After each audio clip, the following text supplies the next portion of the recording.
Pour faire le point sur le dossier Trans Mountain, entre autres choses, j'ai avec moi Dominique Leblanc, qui est ministre des Affaires intergouvernementales et du Nord. Bonsoir, Monsieur le ministre. Bien, bonsoir. Alors, on vient d'entendre votre collègue Bill Morneau parler de plan pour Trans Mountain. Qu'est-ce que c'est le plan du gouvernement avec le pipeline?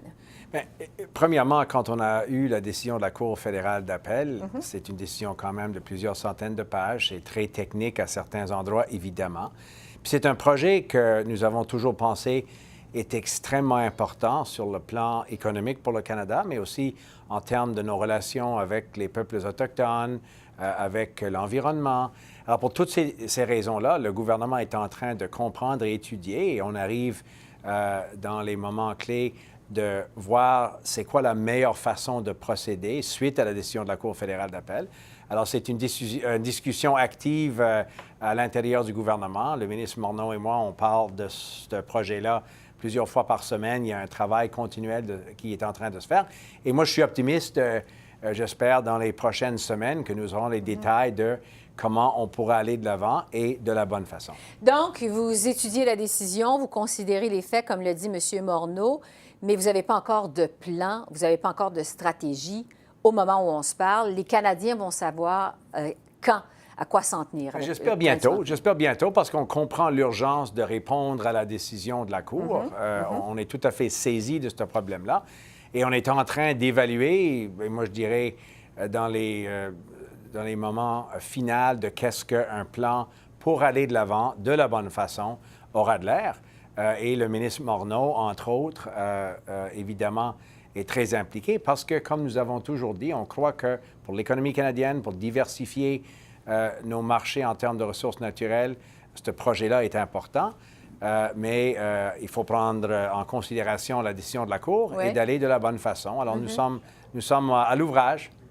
Et une décision, un plan, une stratégie va venir éventuellement. Vous dites d'ici quelques semaines. Quelques semaines, c'est ça l'impression que j'ai, mais honnêtement, on n'a pas de date précise encore parce que nous sommes en train de finaliser des décisions quant à la meilleure façon de procéder, mais on comprend que ça peut pas être une éternité en termes d'avoir une décision. Et nous sommes tout à fait saisis de ces enjeux-là. Parce que, quand même, il y a 4,5 milliards de fonds publics d'impliqués.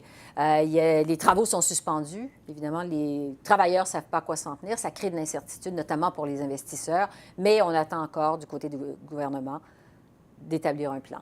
Bien, c'est ça. Puis d'ailleurs, la décision d'acheter le pipeline, c'est parce qu'on croyait que c'était, et ça demeure la meilleure façon de s'assurer que c'est construit de la bonne façon.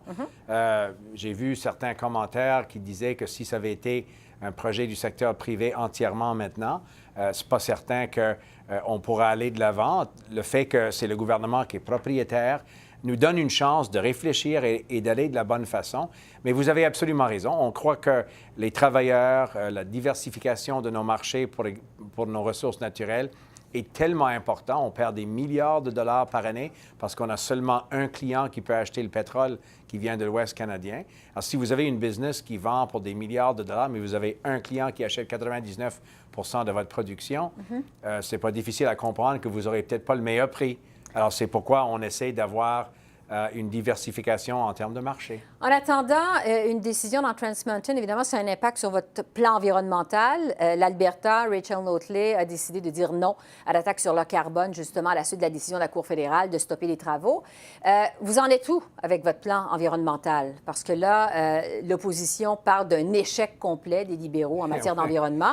Est-ce que vous avez encore un plan environnemental? Ça ne me surprend pas que les conservateurs, eux autres, vont reconnaître un échec total en termes de plan environnemental. Ça, c'est le record, ça, c'est le bilan de M. Harper. Nous avons toujours dit que c'était important d'avoir des marchés diversifiés pour nos produits naturels, mais c'était aussi important d'avoir un plan pour lutter contre les changements climatiques. On n'a jamais lié les deux. Nous croyons qu'on devra faire les deux en même temps.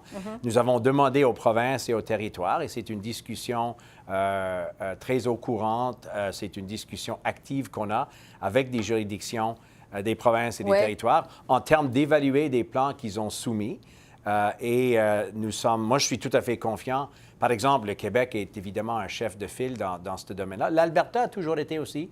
depuis l'arrivée du Mais là, gouvernement de Mme Notley. C'est plus le cas de l'Ontario non plus, évidemment, la Saskatchewan qui ont décidé de contester la taxe sur le carbone devant les tribunaux. Alors, on regarde ce qui se passe actuellement à travers le Canada, bien, on se dit où on en est avec le gouvernement Trudeau, avec son fameux plan environnemental. On a l'impression que c'est un plan qui n'existe, qui ne tient plus finalement. Mais, écoutez, les provinces seront responsables de commenter et d'expliquer les plans qu'ils ont soumis au gouvernement fédéral pour rencontrer l'entente qu'on a avec les 10 provinces et les 3 territoires qui a été signée entre ces juridictions il y a 2 ans. Mais cependant, si les provinces ou un territoire n'a pas un plan qui est suffisant pour contrer l'urgence d'avoir des mesures en place pour contrer les changements climatiques, il y a un plan fédéral qui sera en place le 1er janvier. Alors, nous avons toujours dit que dans le cas où une juridiction, une province n'a pas soumis un plan qui rencontre les objectifs, et le plan fédéral sera mis en place. Alors, nous sommes tout à fait confiants qu'on peut avoir des mesures sérieuses en place, y compris une prise sur la pollution. Les conservateurs de M. Scheer croient que la pollution devrait être gratuite. Il ne devrait pas avoir un prix sur la pollution.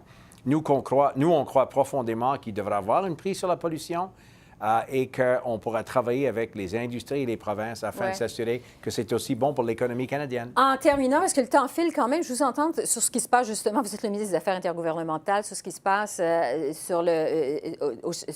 dans les provinces, plutôt parce que ça bouge beaucoup.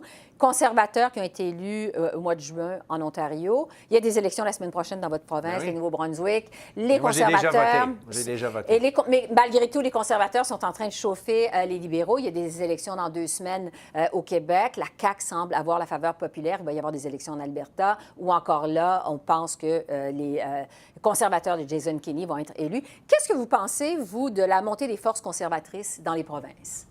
Bien, premièrement, moi, il faut attendre le résultat d'une élection avant de conclure qu'il y a une remontée de telle ou telle force politique.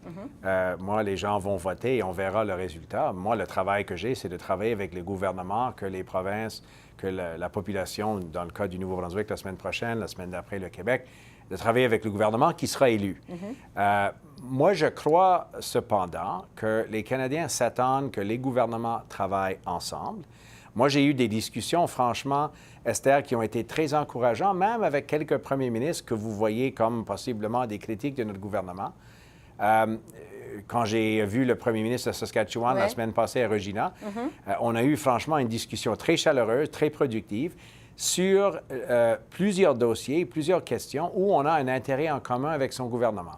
Alors, il ne faut pas définir la relation entre notre gouvernement puis un gouvernement provincial par une question ou un enjeu où on n'est peut-être pas d'accord. On a énormément plus en commun qu'on a en termes de désaccord. Est-ce que vous suivez ce qui se passe de près au Québec? L'élection au Québec. Aussi. On regarde beaucoup de médias francophones au Nouveau-Brunswick, alors on a tendance de regarder les élections québécoises avec une attention. Vous avez une préférence pour les libéraux de Philippe Couillard, avec qui vous vous entendez bien jusqu'à maintenant? Écoutez, on ne va pas commenter, c'est pas notre rôle de commenter sur le choix électoral des Québécois et des Québécoises. On va voir le 1er octobre le gouvernement que les Québécois et les Québécoises vont choisir. Et ça, pour nous, ce sera une chance de travailler sur les intérêts qu'on a, qui sont importants pour les Québécois et les Québécoises. Je vous pose la question parce que quand on regarde dans l'ensemble du Canada, Rachel Notley en Alberta, John Horgan en Colombie-Britannique est contre le pipeline, Doug Ford en Ontario, on se demande, est-ce que les libéraux fédéraux ont encore des alliés dans les provinces? Quand on regarde ce qui se passe actuellement, avez-vous encore des alliés dans les provinces? Moi, je penserais que oui.